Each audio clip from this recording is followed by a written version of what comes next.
तो hello everyone, welcome to my new and fresh mini blog. इटा बाबू देखुन बाहरी पड़ीथिला न, देन इटा आमे भी समस्ते बाहरी पड़ीथिलु न। इटा आमे रेडी हेकिरी बाहरी जाइथिलु न हमर गाँ के जिबार लागी, माने मोर सासू घर के। देखुन बाबू इटा केनता इनु मस्ती करूछे जे, तार परे आमे इटा बाटे टिफिन खाइबार लागी अटकी गलु।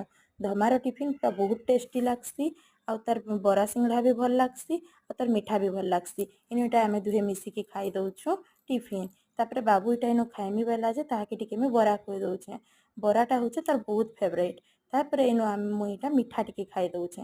इनर मिठा भी बहुत भल लागसी। देखुन इटा बाबू केनता उत्पात होचे जे गाड़ी ऊपर के चढ़ी जाउछे पूरा।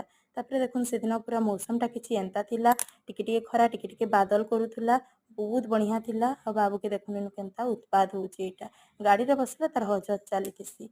इटा आमे गाँ पाखके पले आइथिलु न, आ मु इटा उन्हा टिके दे देइथिली। आ इटा काण काण ताहाको कहुथुली। देन आमे पले पहुँची पड़िथिलु हमर गाँ के। इटा देखुन मोर सासू पले आइथिले न बाबू के धरबार लागी। तार परे इटा आमे मोर सासू के मुंडिया मारि दउछे। तापर इटा आमे हमर घर के आसलु। Bye bye. भल लागबा बेले मोर चैनल के टिके लाइक आउ सब्सक्राइब कर देबे। फिर देखा हमा नेक्स्ट वीडियो रे।